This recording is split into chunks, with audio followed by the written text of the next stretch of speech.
2학년 경제 10번째 디딤 영상을 시작하겠습니다. 저번 시간에 이어서 기업의 경제적 역할에 대해서 함께 살펴보는 시간을 갖도록 하겠습니다. 오늘 배울 내용은 기업의 사회적 책임과 기업 윤리의 개념입니다. 우리가 영어 약자로 CSR이라고 하는 건데, 기업의 이윤 극대화로 환경 파괴, 다른 집단의 피해와 위험을 주고, 그 다음에 경제 불평등과 같은 문제가 발생하기도 하고, 이런 데 있어서 기업이 어떤 역할을 해야 된다는 거죠. 이게 바로 기업의 사회적 책임이라고 얘기할 수 있고, 요즘 들어서 이러한 기업의 사회적 책임이 강조되고 있다는 사실을 알 수 있습니다. 그래서 기업의 사회적 역할이 뭔지 자, 살펴보면, 고용 기회의 증대와, 이거는 기본적인 역할이죠. 어떤 기업이 하는 기본적인 고용 증대, 부가가치 창출, 그 다음에 국민 경제의 발전을 촉진하고, 자, 이런 어떤 기본적인 그런 역할뿐만 아니라 불공정 거래를 하지 않고, 그 다음에 소비자의 욕구에 맞는 재화 용역을 생산하고, 그 다음에 어, 어떤 근로자의 이익이라든지 주주의 이익을 보호하고, 소비자의 이익을 보호하고, 그 다음에 기업 이윤을 사회적 환원시키고, 자, 이런 것들 환경 보호에 나서고, 그 다음에 윤리 경영하고, 이런 것들이 바로 기업의 사회적 책임이라고 볼 수 있겠습니다. 그래서 기업에 부여된 도덕적 책임, 바로 이런 기업 윤리와도 관계가 있겠죠. 그래서 이런 어, 어떤 타 기업과의 공정한 경쟁을 하고, 그 다음에 어떤 환경에 대한 어떤 그런 어, 제품을 만든다든지, 소비자들을 고려한 그런 제품을 만든다든지, 이런 것들, 그 다음에 사회적인 어떤 여러 가지 가치, 이슈에 대해서 관심을 갖는다든지, 이런 것들이 바로 해당되겠습니다. 자, 좀 더 알아보면은 우리 흔히 ESG 경영이라고 하는 거 있죠? 이런 것도 기업 윤리와 관계 있는데, 자, 요 ESG가 바로 Environment, Social, Governance 해갖고, 친환경, 사회적 책임, 지배 구조 개편. 이 지배 구조 개편이라는 거는 바로 어떤 윤리 경영, 뭐 이런 걸 얘기하는 거겠죠? 그래서, 어, 지속 가능한 발전을 사회가 계속 유지할 수 있도록 기업도 어떤 역할을 해야 된다는 그런 측면에서 얘기되는 거죠. 바로. 그래서 오늘날에는 이런 ESG 경영을 하는 기업에게 투자를 많이 하고, 그렇지 않은 기업들에 대해서는 시선이 곱지가 않게 되겠죠. 그래서 기업들도 어쨌든 간에 이러한 ESG 경영을 하기 위한 노력을 하지 않으면은 사회에서 어떤 기업 경영을 하기가 쉽지 않은 그런 환경이 되고 있다는 것을 알 수 있습니다. 자, 좀 더 알아보기 세 번째 보면은 기업의 사회적 책임론과 개인적 책임론이라는 개념이 있습니다.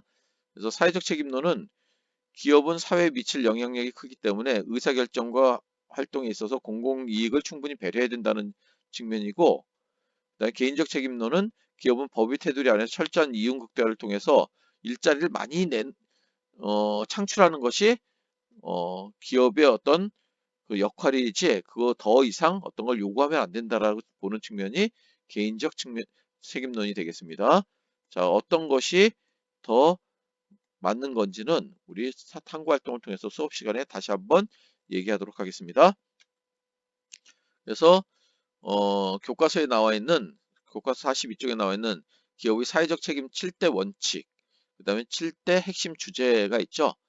자, 요거 한번 읽어보시고, 이걸 외우거나 뭐 그럴 필요는 없고 한번 읽고, 이제는 기업이 어떤 이런 사회적 책임을 다하기 위한 그런 노력을 해야 된다는 거, 그런 어떤 시대적인 흐름을 반영시키고 있다는 것을 알 수 있습니다. 한번 읽어보시면 되겠습니다. 자, 그 다음에 세 번째로 정부의 경제적 역할에 대해서 살펴보도록 하겠습니다. 자, 정부는 자원을 효율적으로 배분하고 소득을 재분배하고 경제 성장 및 안정을 추구하고, 이런 어떤 경제적 역할을 해야 되는데, 구체적으로 살펴보면 먼저 정부의 의미를 보면은 가게나 기업이 낸 세금으로 국방, 치안, 도로 등을 생산하고 기업이 생산한 재화와 서비스를 구매하는 경제 주체다, 이렇게 돼 있는데, 정부의 경제활동은 정부가 어떤 재정활동을 통해서 이렇게 그 모습이 나타나는 거죠. 여기서 재정이란 말은 나라 살림살이를 의미하는 거죠. 그래서 이런 재정활동을 통해서 자원 배분을 효율적으로 하고 소득 분배를 좀 더 공평하게 하고 경제를 안정화시키고 이런 기능을 정부가 담당하고 있다라고 얘기할 수 있습니다. 정부의 경제활동에 필요한 재원을 조달하고 지출하는 활동을 재정활동이라고 그러는데 한마디로 살림살이를 하는 거죠. 재원을 조달하는 거. 자, 세수를 끌어 모아야 되겠죠? 세수. 그래서 재원을 이렇게 정부가 모으는 거. 그거를 세입이라고 하죠. 세입. 그 다음에 정부가 또 돈을 써야 되겠죠. 여러 가지 경제 활동을 위해서. 그거를 세출이라고 합니다. 그래서 세입과 세출.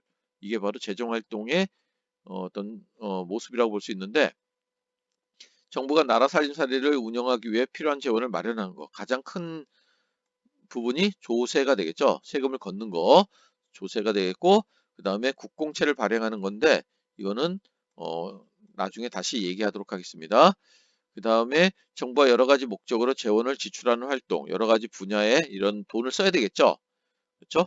그래서 이거를 세출이라고 합니다. 그러니까 재정활동, 정부의 경제적 역할을 하기 위한 재정활동에는 세입과 세출이 있다. 이렇게 얘기할 수 있습니다. 그래서 그걸 구체적으로 보면은 정부의 경제적 역할을 구체적으로 보면은 생산물 시장 및 생산 요소 시장의 수요자 역할을 하는 거죠.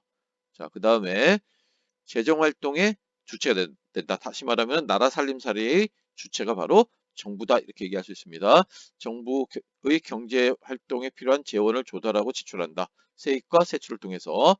그래서 일정 기간 동안 국가의 재정과 관련된 내용을 세입과 세출로 나누어서 그리고 계획을 짜야 되겠죠. 어떤 어, 이런 세입과 세출을 통해서 계획을 짜는데 그 계획표를 뭐라고 하냐면은 예산이라고 합니다. 예산을 계획하고 이를 집행하는 역할을 바로 정부가 하는 거고 그 다음에 시장 경제가 원활하게 작동할 수 있도록 공정 경쟁 질서를 확립하고 그러지 않으면은 어떤 힘센 기업이 자기 멋대로 하는 그런 일이 발생할 수도 있고 독점 기업이 자기 멋대로 하는 일이 발생할 수도 있겠죠.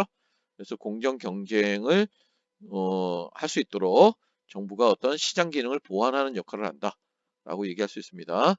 그리고 담합행위 이런 어떤 기업이 불공정한 거래를 하지 않도록 또 정부가 어떤 그런 역할을 해야 되겠죠.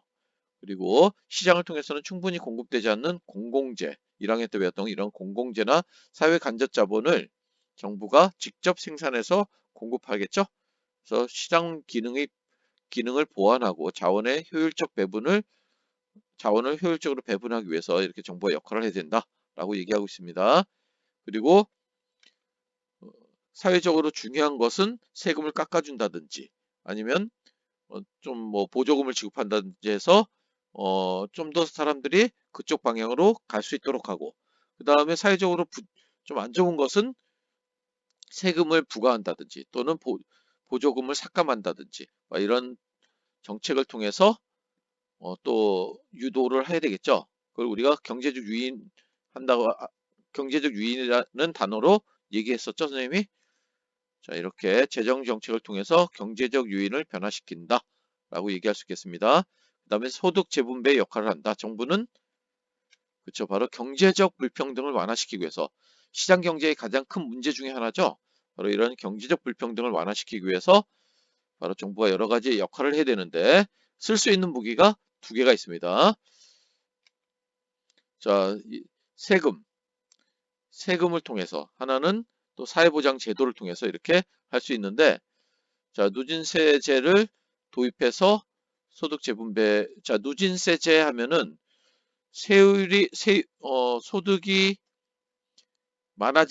소득이 많아질수록 세율을 높이는 거죠. 높이는 거.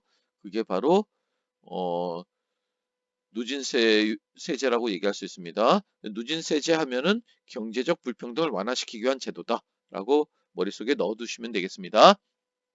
그래서 저소득층 세금 부담을 깎아주는 거 이런 것도 바로 소득 재분배의 기능을 하는 거죠. 그리고 저소득층 생계비를 지원해 주는 거, 세출 측면에서는. 그리고 보장 제도를 실시하는 거, 이런 것들은 세출 측면의 소득 재분배 정책이라고 볼 수 있겠네요. 그 다음에 경제를 안정화시킨다. 경제를 안정화시킨다는 것은 고용을 안정시키는 거고, 그 다음에 또 뭘까요? 그렇죠. 바로 물가를 안정시키는 거죠. 그래서 어, 정부는 경제의 안정적 성장을 추구하므로, 고용 안정과 물가 안정을 추구하므로 경기가 침체될 때는 실업이 늘어나는 거죠. 고용이 악화되는 거죠. 그다음 경기가 호황일 때는 물가가 지나치게 상승해서 인플레이션이 일어날 가능성이 있죠. 이럴 때 바로 경제 안정화 정책을 정부가 실시한다는 얘기가 되겠습니다. 그래서 경기가 침체될 때, 실업이 늘어나고 고용이 악화될 때는 정부 지출을 정부가 확대하고, 그다음에 세입을 축소하고, 요 내용은 이제 3단원에서 공부하도록 하겠습니다. 좀 더 자세한 내용을 공부하도록 하겠습니다. 여기서는 요 정도 내용만 알아두면 되겠습니다. 그래서 정부가 돈을 막 쓰고 그 다음에 세입을 축소하는 거니까, 정부가 돈을 막 쓴다는 의미에서 확대 재정이라고 얘기합니다. 그래서 고용 증대가 목적이고, 그다음 경기가 과열될 때는 정부 지출을 어떻게 될까요? 그렇죠. 줄이고, 시중에 돈이 풀리는 것을 막아야 되겠죠. 그러니까 정부 지출을 줄이고 세입을 증대시키면은 정부로 돈이 들어오겠죠. 자, 그럴 때 이제 정부가 긴축 재정을 하게 되는 거죠. 긴축 재정. 허리띠를 졸라매고 정부가 이제 그 시중에 풀려 있는 돈을 되도록이면 정부로 이렇게 들어올 수 있도록 하는 정책을 펴야 되겠죠. 그래서 물가를 안정시키는데 주안점을 두고 있다. 이렇게 얘기할 수 있겠습니다. 자, 여기서 또 이제 조세의 종류를 보면은, 자, 이제 크게 납세자와 담세자의 일치 여부에 따라서, 그리고 세율 적용 방식에 따라서 분류할 수 있는데, 납세자와 담세자의 일치 여부에 따른 거는, 납세자라는 거는 세금을 내는 사람이죠. 그리고 담세자는 세금을 실제 부담하는 사람이죠. 이게 같은 경우가 바로 직접세가 되겠습니다. 소득세, 선생님이 내는 소득세는 선생님이 직접 선생님 이름으로 내는 거죠. 그리고 그걸 실제 부담하는 사람은 누굴까요? 선생님이 부담하는 거죠. 그러니까 이런 소득세와 같은 거, 그리고 선생님 아파트에 붙는 재산세, 이런 것도 역시 선생님 이름으로 내고 선생님이 부담하는 거죠. 이렇게 직접세는 납세자와 담세자가 일치하는 거, 그럴 때 직접세라고 하고, 납세자와 담세자가 일치하지 않을 때 그거를 간접세라고 얘기합니다. 예를 들어서 물건에 붙이는 부가가치세 같은 경우에는 그 누가 세금을 내는 거죠? 그쵸? 그 물건을 만든 사람이 세금을 내는 거죠. 그렇지만은 실제로 부담하는 사람은 누굴까요? 그쵸? 소비자들이죠. 이렇게 세금을 내는 사람과 부담하는 사람이 다른 경우, 이런 경우를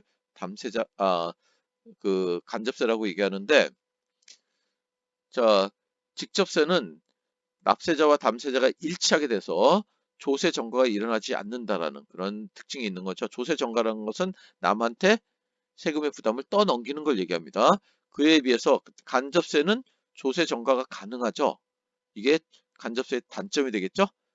그리고 일반적으로 직접세는 누진세율이 적용된다는 거, 그걸 기억해 주시고, 그리고 직접세는 소득 재분배 효과가 크다. 당연히 그러겠죠. 그 다음에 간접세는 일반적으로 비례세율이 적용되고, 그리고 조세 부담의 형평성이 낮다. 소득 재분배 효과가 낮다. 이렇게 얘기할 수 있습니다. 형평성이라고 공평하지 못하다는 거죠. 왜냐하면은 가난한 사람이나 부자나 똑같이 세금을 내게 되겠죠. 간접세는. 그래서 그렇게 얘기할 수 있습니다. 이상 마치겠습니다.